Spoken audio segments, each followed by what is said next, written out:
Kemarin ada kelas online, Bu. Iya, aku selalu ingat pesan ibu kok. Maskernya selalu aku pakai, ditaruh di tempat yang aman, dan mau digantung di leher. Pokoknya selalu pakai masker biar terlindungi kayak pesan ibu.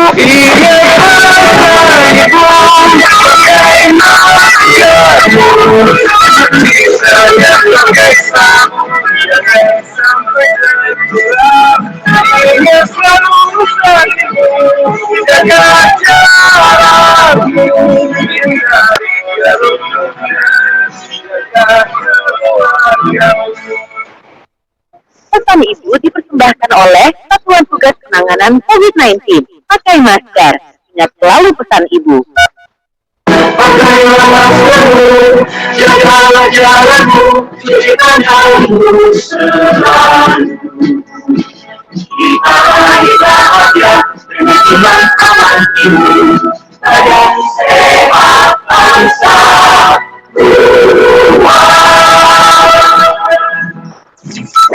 Pesan ini disampaikan oleh Satuan Tugas Penanganan COVID-19.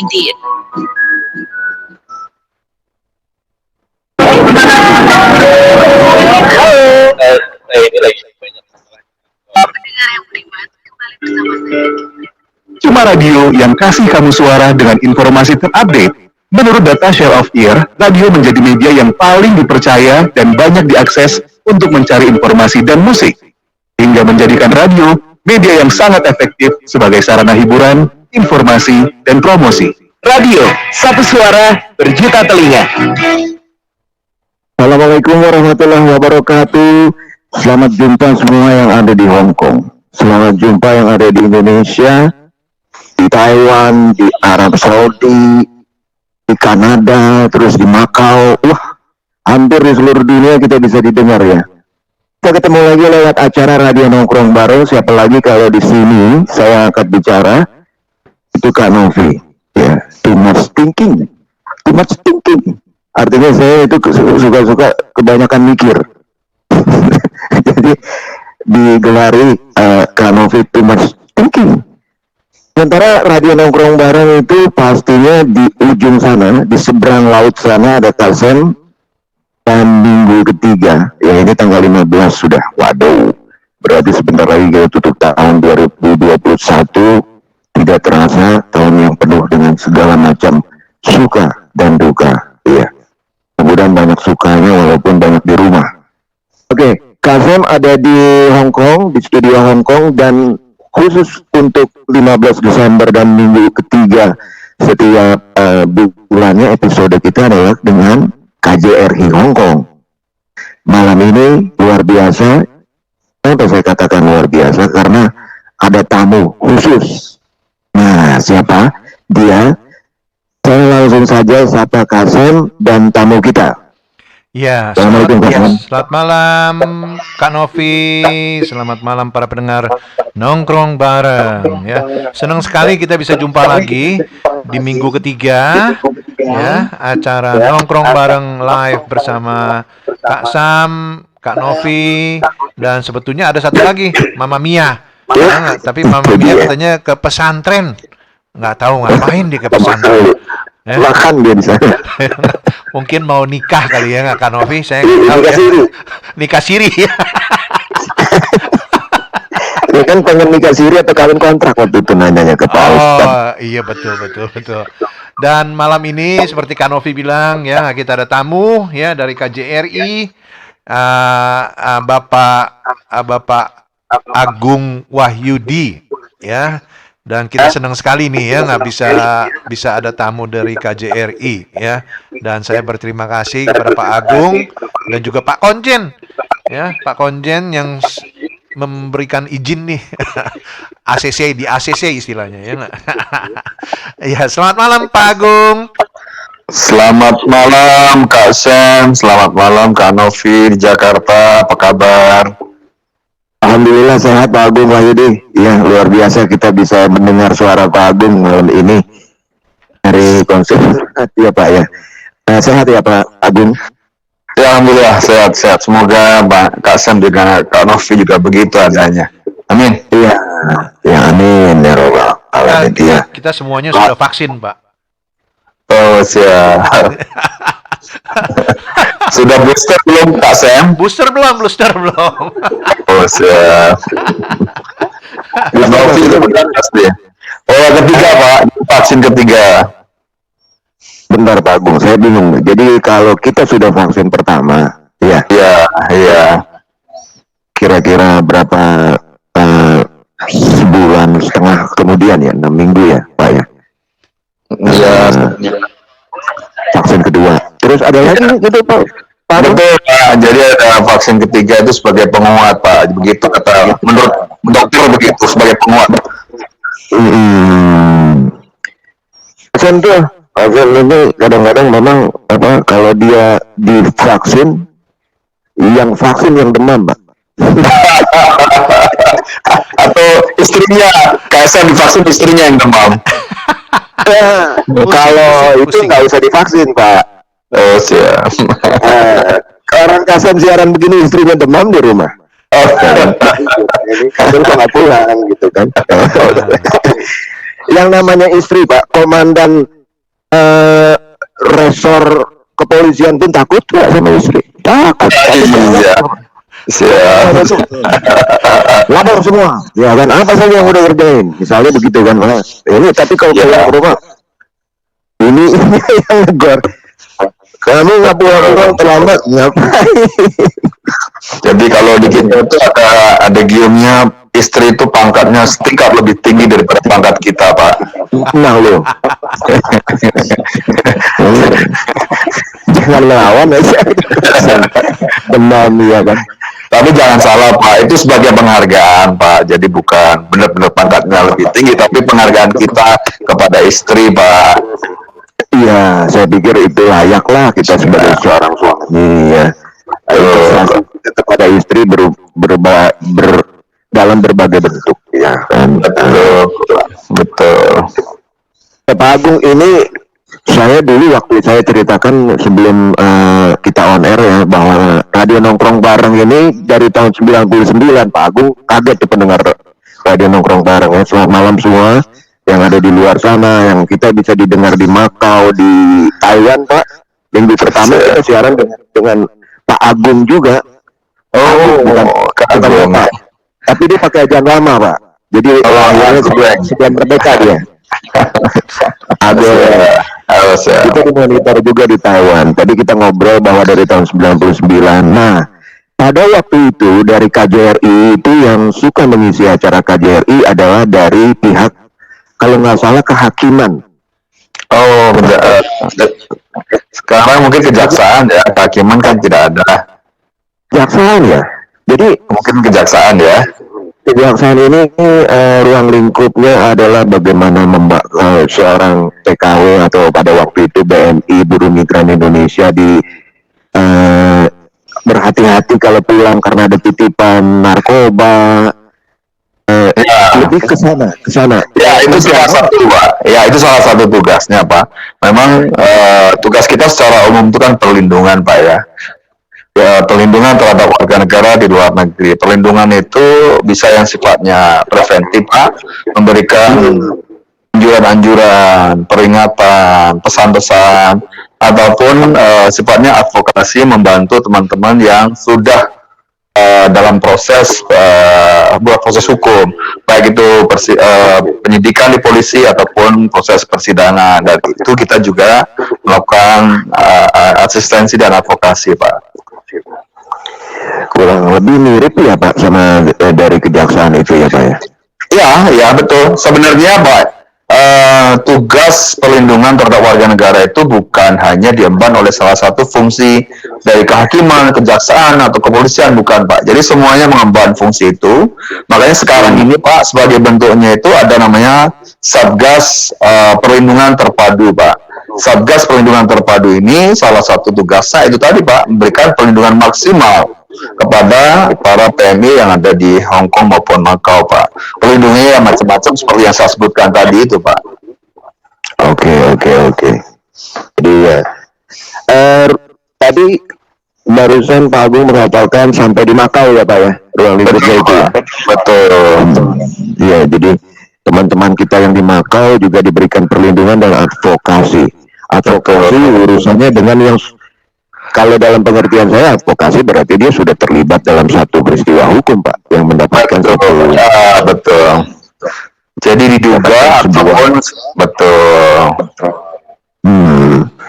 Pak Agung Sedikit sudah saya awam nih, Pak. Pak Agung sudah berapa lama di Hong Kong? Saya hampir 3 tahun, Pak. 3 tahun. Iya, 3 tahun. Jadi Januari ini saya 3 tahun, Pak. Nggak berasa ya, Pak ya? Iya, berasanya COVID aja, Pak. Oh benar, 3 tahun waktu itu ya, betul. Sudah 2022 ya, 2021 2020 maksud saya, tahun lalu itu sudah Betul. lagi ininya COVID ya, lagi ganas-ganasnya corona, Pak. Siap. Tapi sebelum itu Iya, Kan Novi ya, kita diserbu dengan ini demo-demo di Hong Kong, ya nggak? Betul. Ya nggak, setahun. Iya, itu tentang apa namanya, keterlibatan China ya, mainland ya. Enggak, Hong Kong. Ya, jadi demo itu kan pada awalnya ketika ada pembahasan tentang revisi undang-undang ekstradisi. Ya, betul. Dalam perkembangannya menjadi apa namanya, demo anti tentang penerapan nasional security law atau hukum nasional China di Hong Kong, penerapan hukum China di Hong Kong. Begitu Pak Sam. Iya. Ya itu sempat setahun jadinya, ya nggak? Setahun, ya terus COVID lagi, ya nggak? Itu 1 tahun 2 tahun ya terdampak semua, karena corona ini kan ibaratnya menghancurkan bisnis ya, dan lain sebagainya, sangat luas cakupannya. Saya kurang mengerti secara awam, Pak. Dari penyelidikan ke penyidikan itu kan hampir mirip, selidik dan sidik, Pak. Kalau seseorang tersangka katakanlah membawa narkoba ataupun melanggar hukum ya, Pak, satu tindakan melanggar hukum, kemudian dibawa ke polisi, itu diselidiki atau disidik, Pak? Maksudnya itu dulu yang saya mau pahami gitu. Betul Pak. Sebenarnya kalau di kita Pak ya, di kita itu proses itu ada 2, proses penyelidikan dan penyidikan. Penyelidikan itu Pak, itu adalah proses untuk mencari adanya suatu tindak pidana. Prosesnya masih mencari Pak. Jadi mencari itu namanya proses penyelidikan. Nah, kalau sudah ketemu masalahnya bahwa diduga ada tindak pidana, nah selanjutnya ditingkatkan ke tingkat kegiatan penyidikan. Kenapa diadakan penyidikan? Karena untuk membuktikan tentang dugaan pidana itu, gitu Pak. Jadi kalau pertama mencari pidananya, yang kedua ini Pak membuktikan pidananya. Seperti itu kira-kira Pak. Oh, jadi tidak sekedar duga-menduga, karena ada landasan kuat bahwa yang bersangkutan melakukan sebuah tindakan pidana. Ya, betul. Proses penyidikan tersebut. Selama di Hong Kong ada nggak nih yang menangani hal-hal seperti ini, Pak Agung? Banyak sebenarnya Pak, banyak. Tapi sebenarnya pada fase saya masuk di sini kan pertama itu saya dihadapkan event besar pemilu Pak. Jadi fokus kita waktu 5 bulan pertama saya datang ini fokus pemilu. Saya harus merangkul seluruh warga negara yang ada di Hong Kong maupun teman-teman PMI untuk ikut serta secara damai mengikuti pemilu dan berpartisipasi secara langsung, secara aktif untuk ikut pemilu. Saya harus mencoba untuk melakukan komunikasi yang baik dengan teman-teman warga negara, baik itu ada yang di Hong Kong Island maupun di perbatasan China Hong Kong sana Pak. Kita kunjungi semuanya. Jadi kita fokus di sana, plus saya harus menjalin komunikasi dengan teman-teman di kepolisian Hong Kong Pak. Karena sebagaimana yang terjadi yang sudah proses pemilu ini, proses pelaksanaan pemilu pasti akan diwarnai dengan banyaknya sekali gesekan-gesekan, perbedaan-perbedaan pendapat, dan itu yang harus diantisipasi. Makanya kami melakukan komunikasi yang intens pada 5 bulan pertama saya di sini juga dengan kepolisian setempat, Pak. Dan kebetulan memang mereka, teman-teman dari kepolisian Hongkong ini, karena kita mempunyai perjanjian bilateral yang sangat baik dengan kepolisian Hongkong, kita terbantu, Pak. Kita sangat-sangat terbantu. Karena selama dalam proses pelaksanaan pencoblosan maupun penghitungan suara, mereka backup habis. Mereka ikut menjaga di semua TPS yang ada, maupun mereka juga memonitor dan membantu keamanan ketika masa penghitungan. Itu fase pertama. Fase kedua, saya fokus pada waktu itu bagaimana memberikan perlindungan terhadap warga negara Indonesia dari efek-efek daripada demonstrasi, Pak.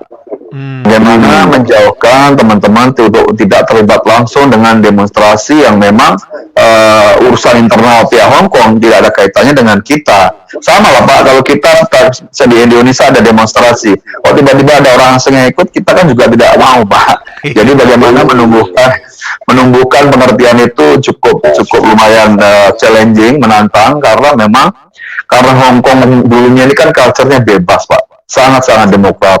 Semua orang boleh bersuara, dan ini juga yang mempengaruhi sebagian besar warga negara kita di sini. Teman-teman PMI pun juga merasa terdorong untuk merasakan kebebasan itu, dan akhirnya ada 1-2 itu yang terlibat mensupport dan sebagainya. Dan ini sebenarnya cukup merepotkan dan berbahaya bagi warga negara kita tersebut apabila sampai diketahui atau berhubungan dengan aparat hukum Hong Kong.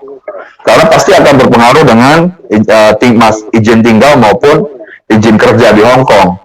Karena sebagai anak, iya betul. Kalau tenaga kerja bisa dideportasi, Pak ya? Ya jangankan tenaga kerja, Pak, kita aja pun bisa di persona non gratakan.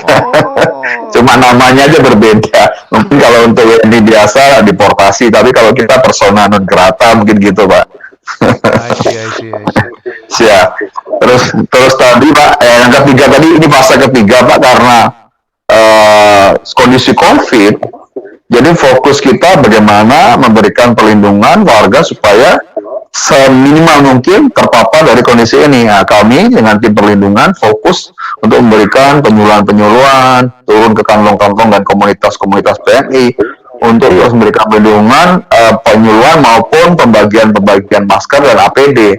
Nah, sehingga, Pak, karena kegiatan itulah, kegiatan bersama kepolisian Hong Kong untuk penyidikan itu sedikit agak terganggu, Pak. Dan pihak Hong Kong sendiri pun juga menurunkan tensi kerjasama itu, karena mereka juga fokus tentang bagaimana melindungi warganya dari COVID ini, Pak. Kalau ditanya kasusnya banyak nggak, Pak? Tetap ada, Pak. Tetapi kita fokus lebih kepada penanganan COVID yang terakhir ini, Pak, yang akhir ini, Pak. Jadi 3 tadi itu, yang pertama adalah tentang pemilu ya, Pak. Pemilu, betul. Itu koordinasi dengan pihak polisi Hong Kong juga bagus ya, terus demonstrasi supaya tidak ikut-ikutan, betul. Dan yang belakangan ini kan lumayan ramai juga nih, Pak, masker dan lain sebagainya gitu. Agak sibuk ya Pak Agung kedengarannya ya. Lumayan, Pak, lumayan. Jadi Hong Kong ini kan salah satu perwakilan citizen service, Pak. Artinya layanan warga dengan fokus memberikan perlindungan kepada warga negara. Jadi karena ini termasuk perwakilan citizen service, artinya pelayanan terhadap warga sangat dinamik, Pak. Dinamik, betul, dinamis ya. Betul. Siap, sangat aktif, Pak. Apa yang pernah tidak terbayangkan sama Pak Agung sebelumnya sebagai seorang polisi ternyata ada terjadi di Hong Kong, Pak, dalam kasus, atau biasa-biasa aja, Pak? Tak pernah banyak sekali, Pak. Ya, banyak sekali. Dunia saya di Jakarta, ya, di dunia polisi tentunya sangat berbeda dengan dunia diplomasi, Pak, ya. Kalau kita di polisi itu pasti pendekatannya kan pendekatan bagaimana membuat suatu daerah itu menjadi namanya zero crime gitu Pak ya, atau bagaimana membuat daerah itu stabilitas keamanannya kondusif, itu aja pemikiran Pak. Tapi di Hong Kong ini bermacam-macam Pak, karena kita nggak punya jurisdiksi di luar premis atau di KJRI ataupun di Wisma Konjen, jadi kita kadang agak kesusahan juga Pak, susah kita untuk melakukan kegiatan-kegiatan di luar yang memang bukan jurisdiksi kita. Ya kita harus melakukan Nggak ada ya Pak. ya di luar negeri itu jurisdiksi kita hanya ada di KJRI Pak dan Wisma Kepala Perwakilan Pak, itu aja Pak. Satu lagi mungkin di pesawat Garuda Pak, di maskapai nasional itu jurisdiksi kita Pak. Wah, ada itu yang naik pesawat. Saya waktu naik pesawat Pak ke Hong Kong, ditanya sebelah saya, Bapak mau kemana? Lah, kaget saya kan. Saya mau ke Hong Kong Pak. Wah, sama saya. Saya juga mau ke Hong Kong. Ya namanya kita satu pesawat Pak, saya bilang. Bapak dari mana? Orang Arab ternyata Pak. Orang Arab, jadi dia bingung. Kayaknya kita satu pesawat Pak, saya bilang. Iya, tapi Bapak mau ke Hong Kong? Iya, saya juga mau ke Hong Kong. Lah gimana? Ya namanya satu pesawat kan satu jurusan Pak, saya bilang. Nggak mungkin yang bisnis itu ke Taiwan, terus saya ke Hong Kong. Bisa dong pesawatnya Pak, saya bilang gitu. Jadi wilayah jurisdiksi ini pendengar nongkrong bareng perlu tahu, bukan di Toko Awan, bukan di Taipo, bukan di Fanling, itu jurisdiksi atau wilayah hukumnya orang pemerintah Hong Kong, kepolisian Hong Kong. Betul. Di pesawat, di konsulat itu adalah perlindungan hukum diberikan di situ oleh kepolisian. Ada Mbak Ipung, selamat malam Mbak Ipung. Selamat malam, Assalamualaikum semuanya. Waalaikumsalam Mbak Ipung. Boleh nggak saya baca pantun Kak Novi? Ya boleh, asal jangan baca cerita aja, habis waktu. Pantun untuk Pak Agung ya? Iya, pantunnya buat Pak Agung. Ke Tulungagung, mampir di Kediri, beli ketupat. Pak Agung, di KJRI, sehat Pak. Alhamdulillah. Gak bisa jawab pantunnya, alhamdulillah aja. Iya. Kamu Dengerin tadi ngobrol. Seru ini. seru. Kamu tadi katanya ada orang yang jual rokok ya katanya, gimana di sini di Hong Kong? Gini Pak, mau tanya, gimana ya hukumnya teman-teman itu yang jualan kayak yang padahal itu dilarang kayaknya ya kalau rokok itu. Ada temen yang jualan rokok sampai lolos, sampai berkali-kali, sampai untungnya itu lumayan lumayan wow gitu. Itu gimana ya Pak? Suatu saat itu kanker tuh gimana ya? Satu itu ya pertanyaan nih. Yang lainnya gini Pak. Sekarang tuh kan banyak ya teman-teman kita itu media sosial itu tertib penipuan yang katanya investasi kayak gitu loh Pak. Oke. Nah itu gimana ya Pak dari Bapak sebagai perwakilan kepolisian itu menangani kasus-kasus seperti itu bagaimana? Terus yang ketiga ini kasus hukum Mbak Ipung, seseorang, jelek nih. tapi beliaunya di Hong Kong gitu. Itu bagaimana ya Pak? Siapa yang sering jelek?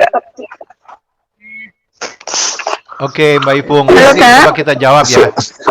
Lanjut ya, silakan Pak Agung mungkin. Ya, Baik. Oke. silakan Pak. Untuk yang pertama, Pak Ipung jelas ya. Teman-teman Ya. WNI maupun PMI khususnya itu hanya diperkenankan bekerja sebagaimana apa yang tertulis dalam visa ya. Visanya sebagai apa? Itulah yang harus dilakukan. Kalau melakukan aktivitas lain di luar apa yang tertulis dalam visa maupun kontrak kerja, berarti menyalahi aturan. Pasti akan diproses sesuai dengan hukum Hong Kong. Kalau pertanyaannya Pak, itu kan menarik Pak, untungnya besar. Terus Pak, kok mereka bisa berkali-kali lolos? Nah, saya akan jawab. Ya, kalau berkata tentang untung besar, jualan narkoba untungnya juga besar, tapi itu benar-benar melanggar hukum. Ya kan? Iya. Terus kenapa Pak mereka bisa lolos? Nah, itu hanyalah saja, hanya peruntungan aja. Nanti pasti ada waktunya. Kalau yang bersangkutan tidak hati-hati, pasti akan kena masalah. Jadi makanya teman-teman, saya ingatkan aja, hindari melakukan hal lain di luar apa yang tertulis dalam kontrak kerja, itu. Terus pertanyaan yang jawaban untuk pertanyaan yang kedua. Jadi begini teman-teman, melakukan investasi itu sah-sah saja untuk meningkatkan penghasilan kita, sah-sah saja. Namun tentunya harus dibekali dengan ilmu investasi, ilmu dan pengetahuan tentang investasi, ya. Bagaimana caranya? Banyak sekali di YouTube, bisa di Google juga, di googling bagaimana tentang cara-cara investasi yang benar itu ada, ya. Atau kunjungi situs-situs pemerintah seperti OJK atau Kominfo atau situs-situs kepolisian, itu banyak sekali memuat tentang tata cara berinvestasi yang benar. Nah, di Hong Kong ini banyak teman-teman yang tertipu tentang kasus investasi ini. Saya perhatikan semua rata-rata karena ketidaktahuan secara pasti bagaimana sih sebenarnya investasi investasi secara online itu bagaimana. Teman-teman itu belum tahu, tapi teman-teman sudah berani mengikuti dan melakukan transfer via online meskipun belum secara tahu siapa sih sebenarnya yang sedang menawari kerjasama investasi ini. Itu sudah salah ya. Karena sebenarnya kalau kita mau berinvestasi, kita harus tahu perusahaan tersebut ada izinnya nggak, ada legalisasinya nggak.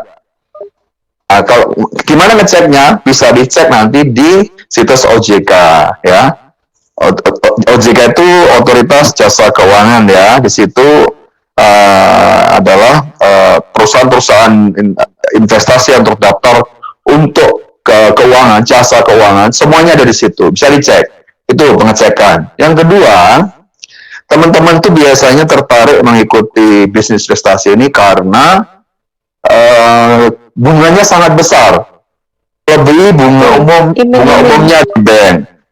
Teman-teman sebenarnya ini mudah aja mengidentifikasi tentang itu investasi abal-abal atau benar tuh dilihat dari bunganya aja sudah ketahuan. Apabila bunganya melebihi bunga bank, itu udah dipastikan bahwa ini abal-abal teman-teman, nggak mungkin ya. Ada nilai maksimal bunga yang tidak wajar.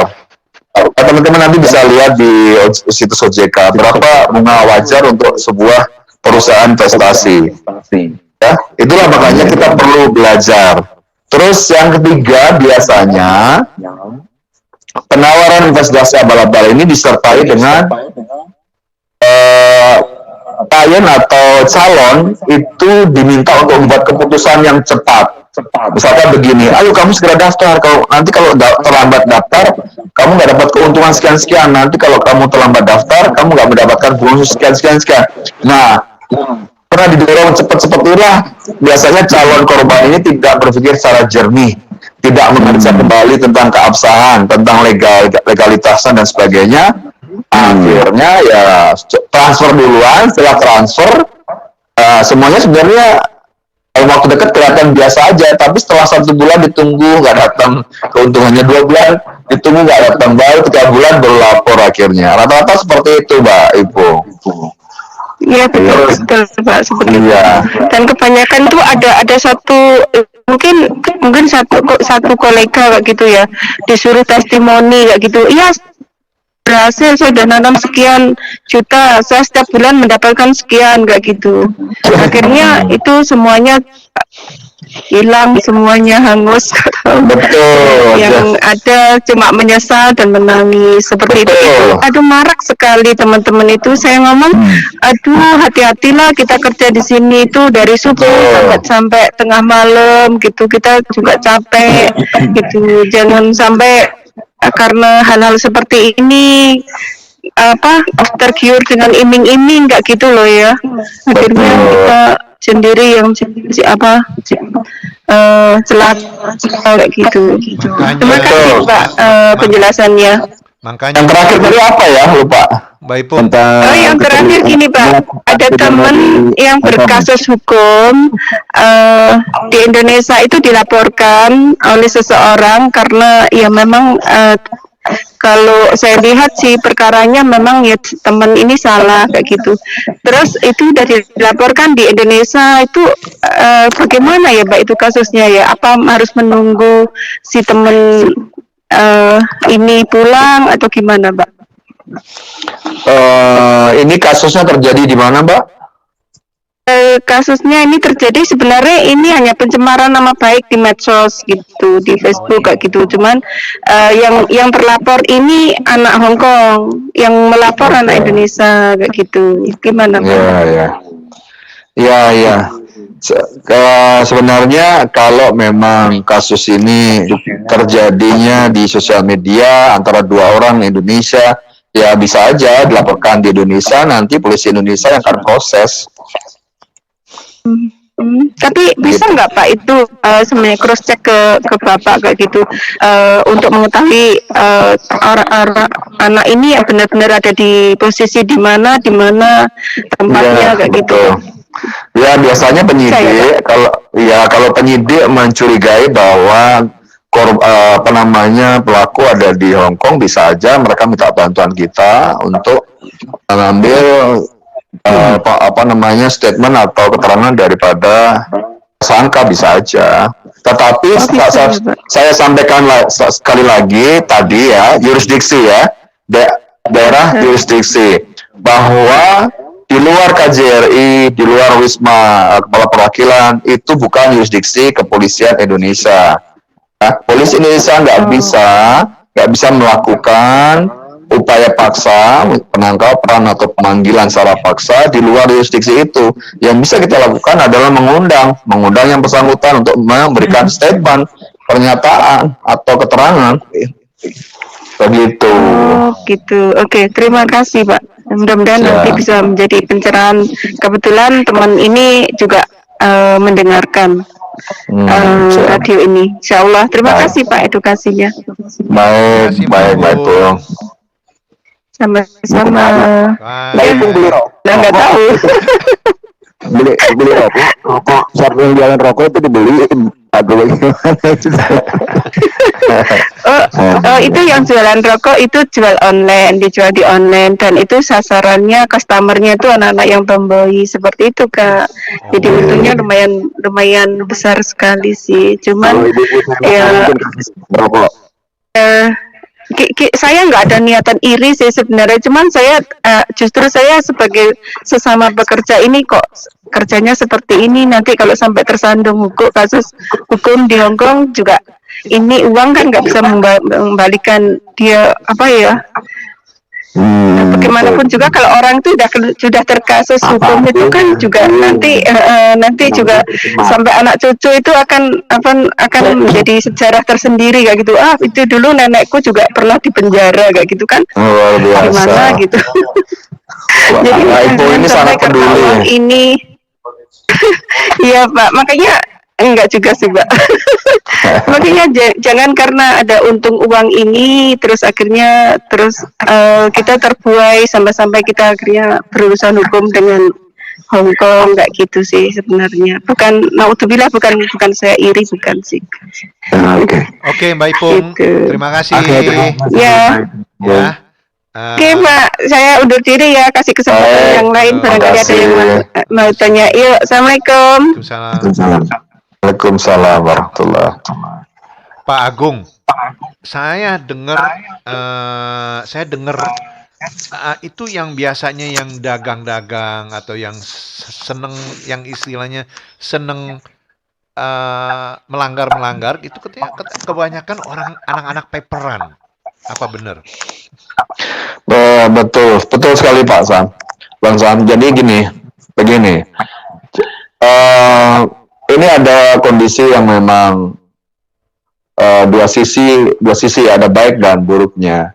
Jadi teman-teman yang tidak mendapatkan majikan baru atau tidak mendapatkan kontrak di Hong Kong, ya, mereka itu bisa nanti mengajukan yang disebut dengan status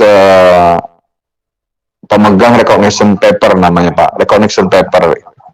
Nah, sebenarnya recognition paper ini adalah situasi sebelum yang bersangkutan nanti bisa mengajukan status asylum seeker. Jadi sebelum mendapatkan status asylum seeker, mereka diberikan status recognition paper ini oleh pemerintah Hong Kong. Nah, sebagai pemegang recognition paper atau disebut dengan paperan ini, Kak Sam, mereka itu mempunyai hak untuk bisa tinggal di boarding yang disediakan oleh pemerintah Hong Kong. Tentunya ya kondisinya sebagaimana yang disiapkan, mereka nggak bisa milih. Ada yang memang layak, ada yang pas-pasan, ada yang bergabung dengan yang lain. Yang kedua, hak mereka mendapatkan allowance untuk konsumsi ya, bahan makanan. Tetapi tidak berbentuk uang, biasanya berbentuk voucher. Mereka bisa ngambil di supermarket tertentu yang ditunjuk oleh pemerintah. Nah, yang diberikan ini sangat minim, Kak Sam, Kak Novi, ya sangat minim. Tapi mereka mempunyai waktu yang longgar, karena waktu mereka itu bebas. Mereka tidak harus tinggal di tempat itu terus-terusan, tidak, tetapi mereka bebas waktunya. Nah, karena bebas inilah mereka mencoba untuk melakukan kegiatan lain, termasuk melakukan bekerja. Karena posisinya ini sebagai pemegang paper, sebenarnya mereka dilarang untuk bekerja, Kak Sam. Mereka dilarang untuk bekerja, tetapi kan pemerintah Hong Kong tidak bisa mengkontrol dengan baik keberadaan mereka. Yang sial ya mereka akan ketangkap oleh migrasi, ditangkap oleh bea cukai, ditangkap, diproses di proses pengadilan, nanti dihukum misalkan 2 atau 3 bulan masuk ke penjara di Thailand atau di Lawu. Nanti 2 bulan setelah di penjara, sebelum keluar akan ada lagi orang dari welfare, Pak Sam, dari social welfare-nya. Oh, social welfare. Akan ada petugas dari social welfare atau social worker di Hong Kong yang menawarkan bagaimana kamu setelah sini mau pulang atau tetap mau tinggal di Hong Kong. Nah, mereka pasti milih, wah ini enak nih buat tawarin lagi, milih lagi paper lagi, Kak Sam. Tapi kalau mereka nggak mau pilih paper, mereka akan dipulangkan, deportasi. Tapi saya dengar katanya sampai bagaimana kamu mau kemana? Katanya mau kemana? Mau ke Kanada, ke Amerika? Iya kan, Novi, saya di. Ya, Kak Sam, itu nanti prosesnya ketika mereka sudah pada taraf asylum seeker. Ketika mereka sudah mendapat statusnya. Nanti, tapi ya Pak Kasam, sampai sekarang ini, sepengetahuan kami baru ada 2 orang dari Indonesia yang bisa mendapatkan status ini dan ditempatkan di negara ketiga. Yang lain nggak berhasil, Kasam, karena nggak sesuai dengan kriteria. Untuk apply asylum seeker ini ada beberapa kriteria, Kasam. Kriterianya Pak, sorry. Waktu mereka apply asylum seeker, ya, atau dalam proses lah istilahnya, status mereka misalnya si Yanti nih, ya nggak, ya Mbak Yanti nih, yang statusnya nih, status dia tuh dia udah nggak jadi penduduk Indonesia, Pak ya? Apa masih? Oh, masih, Pak. Masih. Mereka masih warga negara Indonesia, cuma mereka tinggal di Hong Kong ini tidak ada visa, Pak. Saya dengar nggak begitu. Saya dengar katanya dia sudah tidak, karena pasportnya diambil kan? Ya, sementara ditahan oleh pihak imigrasi, Pak, diganti dengan selembar kertas yang disebut dengan paper tadi. Selembar kertas itu? Ya, selama proses asylum seeker-nya belum diterima, Pak, mereka tetap masih warga negara Indonesia. Oh, oke. Masih untung. Oh, Masih ada Masih boleh ke Indonesia lagi, tapi kan mereka tidak bisa kembali kapan aja, Pak. Karena paspornya kan ditahan. Oh, Nah, saya akan berbicara tentang sisi negatifnya, Kak Sam. ya. Jadi karena mereka ini punya waktu yang bebas, akhirnya mereka mempunyai pergaulan yang bebas. Ya, betul. Ya, mereka mempunyai pergaulan yang sangat bebas, dari pergaulan yang baik-baik sampai pergaulan yang tidak baik, Kak Sam. Nah, kebanyakan orang-orang tidak baik atau para kriminal atau para bandar narkoba itu menggunakan teman-teman paper ini sebagai kaki tangannya. Karena mereka tahu mereka punya waktu cukup, mereka punya kehidupan yang bebas, dan mereka kekurangan uang. Jadi mereka memanfaatkan kondisi-kondisi ini untuk mendekati teman-teman paper itu, dijadikan kaki tangannya. Ya, banyak sekali caranya bagaimana mendekati, mau pura-pura jadiin pacar, dikasih komisi, insentif, ditraktir makan, diajakin jalan-jalan, seperti itu, Kak Sam. Ujung-ujungnya mereka akan diminta melakukan sesuatu. Oh, iya. iya. Itu Jadi manusia kertas itu. Siap. Paperan. Tapi menariknya itu paspornya ditahan ya Pak Agun ya oleh imigrasi ya. Nah, Iya, betul. sama. Sebenarnya mereka secara voluntary Pak memberikan itu, bukan dipaksa. Secara voluntary. Iya, kan ditawari, kamu mau tinggal di sini atau pulang. Kalau mau tinggal di sini ya kamu statusnya ini yang bisa kamu ambil. Kami berikan status ini berupa kertas tadi, tapi paspormu ditaruh di sini. Kalau kamu mau cabut status paper juga bisa, Pak. Dia harus apply, paspornya cabut, tapi dia harus pulang. Iya. Ya.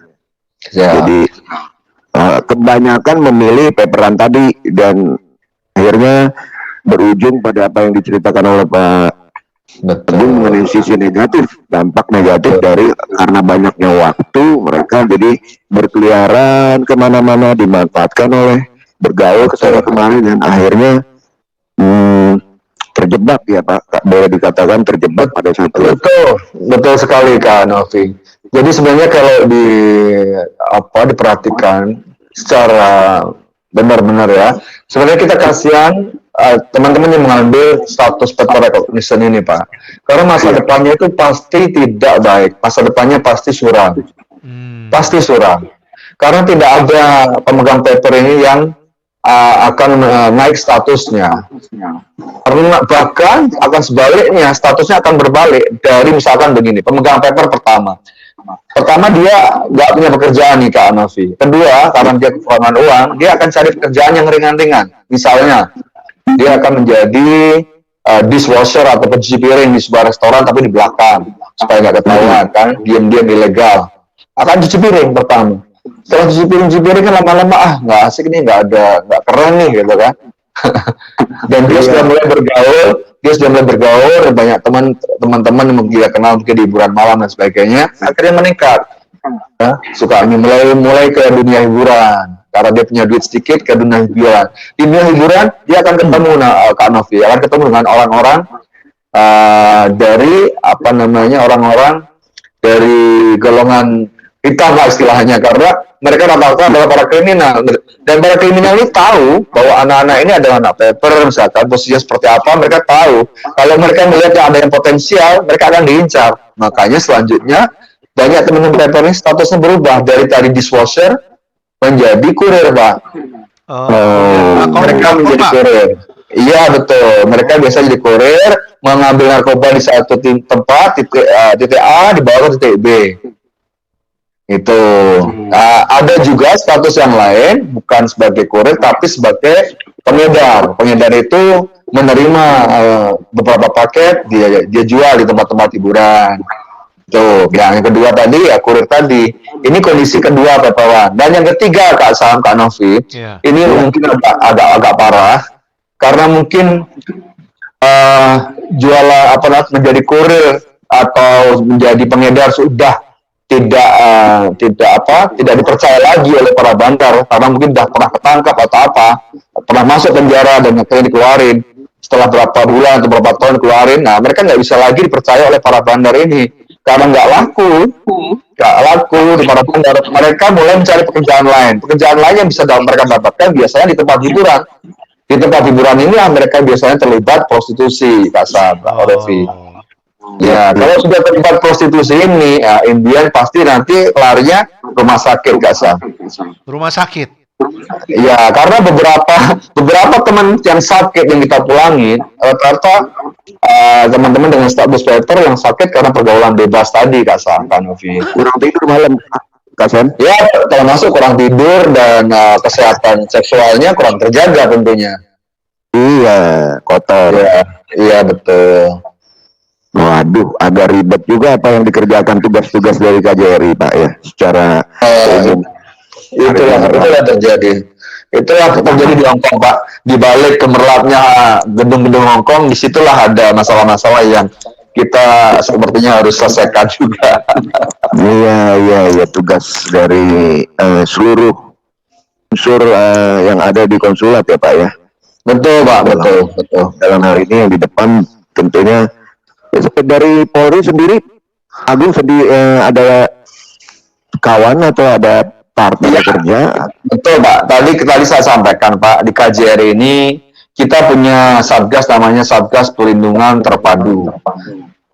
Satgas ini, Pak, terdiri dari konsul polisi, konsul protokol dan konsuler, konsul kejaksaan, konsul bea cukai, konsul imigrasi, konsul tenaga kerja maupun konsul penerangan dan sosial budaya. Kita bergabung dalam satgas itu, Pak, saling melengkapi, Pak.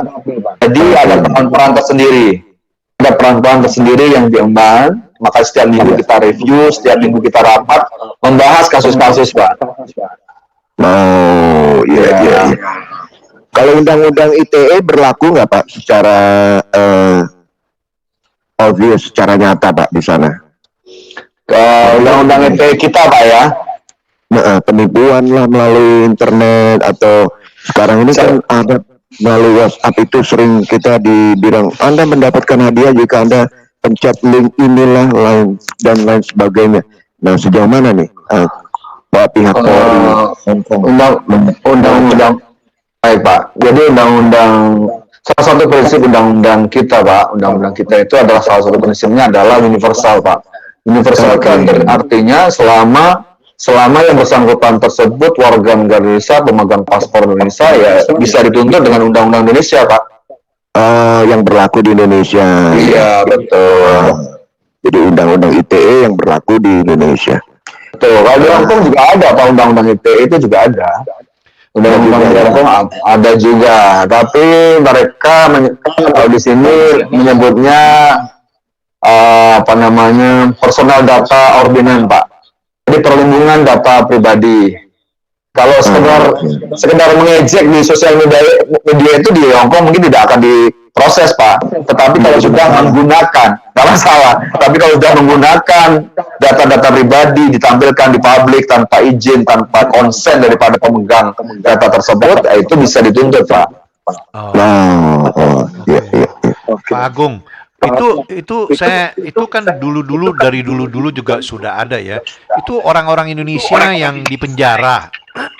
Dulu kan waktu zaman kita siaran dulu kan istilahnya kalau nggak salah kejaksaan yang menengokin mereka. Sekarang apa masih departemen kejaksaan atau departemen Bapak nih yang menengokin? Dan berapa orang ada masih di sana, Pak?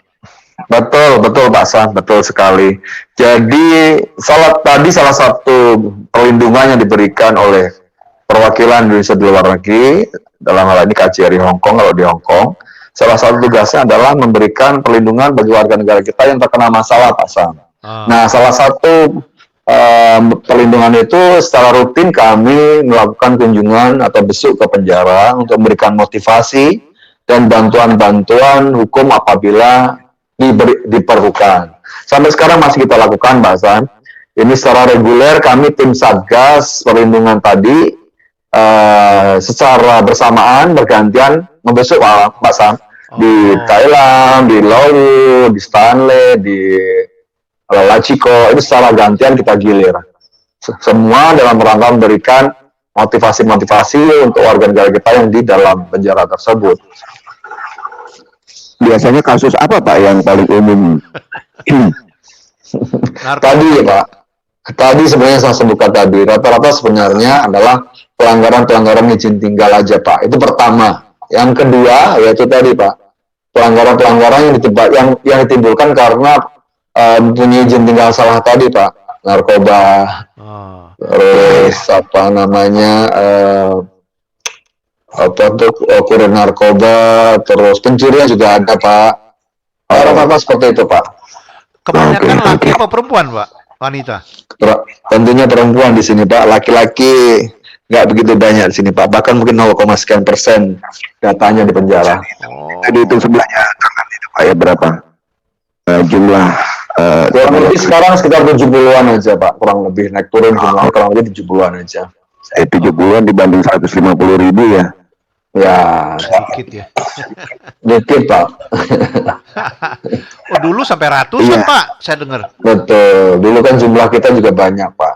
Dan dulu mungkin juga interaksi antara KJRI dengan warga kan belum begitu seperti sekarang Pak ya. Jadi menarik sekali ya pendengar nongkrong bareng, ada Satgas terpadu perlindungan terpadu Pak.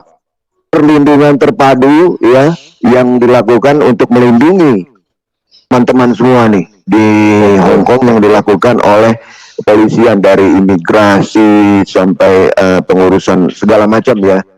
Itu sibuknya luar biasa Pak. Berkaitan dengan kesibukan yang paling menantang, sukanya apa sih Pak? Ada duka atau kesibukan, tapi ada dong sesuatu yang entertain gitu loh. Yang kita ngerjainnya aduh enak gitu loh.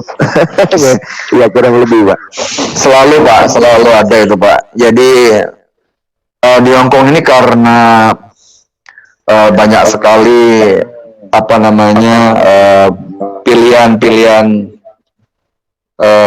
tempat-tempat menarik, tempat-tempat untuk belajar, tempat-tempat untuk latihan fisik. Di Hong Kong sangat banyak Pak. Itu mungkin menjadi salah satu semangat supaya kita di sini juga terhibur. Dan bagi saya Pak, di Hong Kong ini serasa seminggu itu cepat sekali Pak, karena banyak sekali kegiatan. Tahu-tahu kita itu kalau habis Senin, tahu-tahu sudah Jumat lagi. Kan saking banyak kegiatan. Pak, betul. Kasam itu mungkin bisa merasakan. Kasam itu kalau mau ketemu saya susahnya minta ampun. Padahal saya pengen ketemu juga, pengen ngobrol seperti ini. Tapi saya bilang, Pak, belum ada waktunya Pak, belum ada waktunya. Saya pikir dulu karena ada ya Kasam ya, itu bisa dihubungi 24 jam loh KJRI. SMS 24 jam. Malam atau apalah sebagainya, siapa yang bertugas. Sekarang ini bagaimana Pak kalau kayak seperti itu Pak? Pak, dulu ada nomornya berapa Pak, nomor untuk bisa dihubungin? Lupa. Nggak, berapa nomor Pak, berapa nomornya, bukan nomornya Pak, berapa nomor ya, ada berapa nomor, satu nomor aja atau berapa? Satu ya kayaknya. Satu. Betul. Pak, kalau sekarang itu mungkin ada 5 nomor pengaduan Pak. Ya, jadi ada pengaduan yang dipegang oleh ruang pengaduan KJRI Hong Kong juga Pak. Terus ada nomor pengaduan konsul polisi Pak. Terus ada pengaduan tenaga kerja Pak. Dan ada pengaduan imigrasi Pak. Jadi 5 nomor ini Pak. Plus ada sosial media kita Pak. Kita Facebook, ya kita bisa juga dikontak melalui Facebook Pak. Inbox Facebook KJRI Hong Kong itu setiap hari penuh dengan pertanyaan Pak. Dan itu kita akan respon langsung Pak. Pasti akan kita respon. Karena seringnya interaksi inilah Pak. Tahun lalu Pak kami mendapatkan penghargaan dari pemerintah pusat tentang namanya the most engagement mission Pak di luar negeri.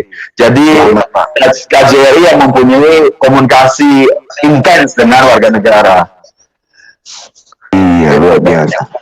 Pak Agung, sebelum kita ini sudah didorong atau dipepet sama waktu ini, Pak bisa dihubungi di mana Pak Agung?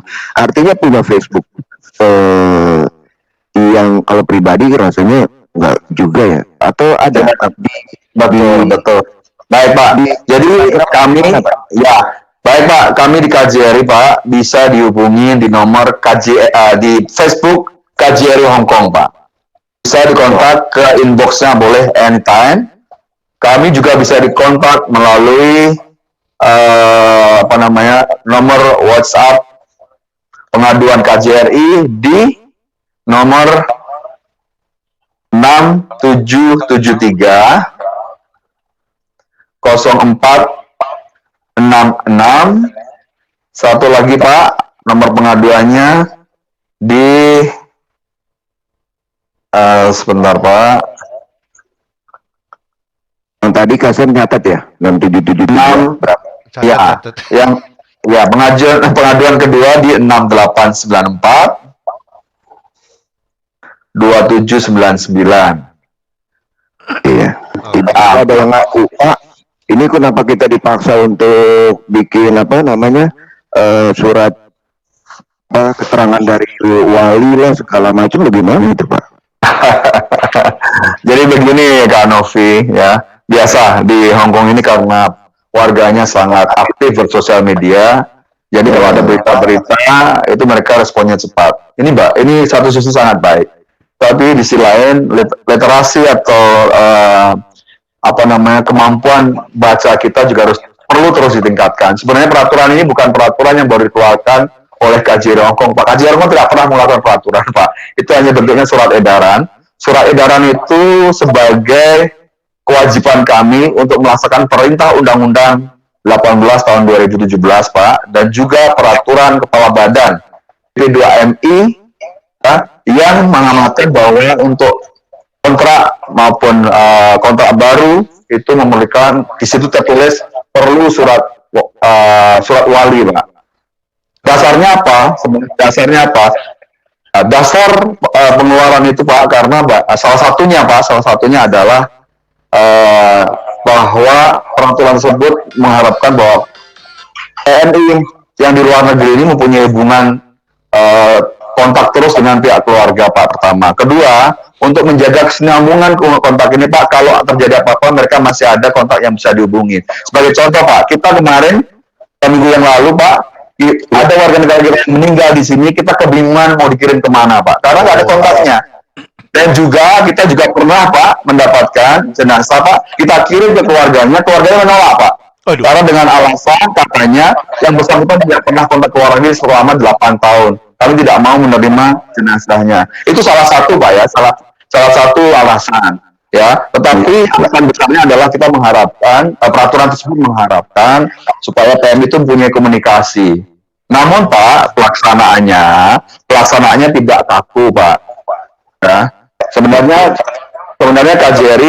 KJRI juga akan melakukan aturan tersebut berdasarkan asesmen atau penilaian Pak. Artinya tidak kaku bahwa itu harus dari suaminya, harus dari orang tuanya, tidak Pak. Bisa aja nanti saudaranya, bisa aja anaknya dan sebagainya. Dan bentuknya harus kaku, dilegalisasi misalkan oleh siapa, kelurahan, kecamatan, tidak Pak. Nanti berdasarkan assessment, semuanya assessment. Nah, dalam rangka ini Pak, di sini saya ingin juga memberitahukan kepada teman-teman, pada intinya KJRI itu ingin terus berikan perlindungan pada teman-teman. Nah, dalam rangka ini, jika ada penolakan, makanya KJRI mengundang Pak diskusi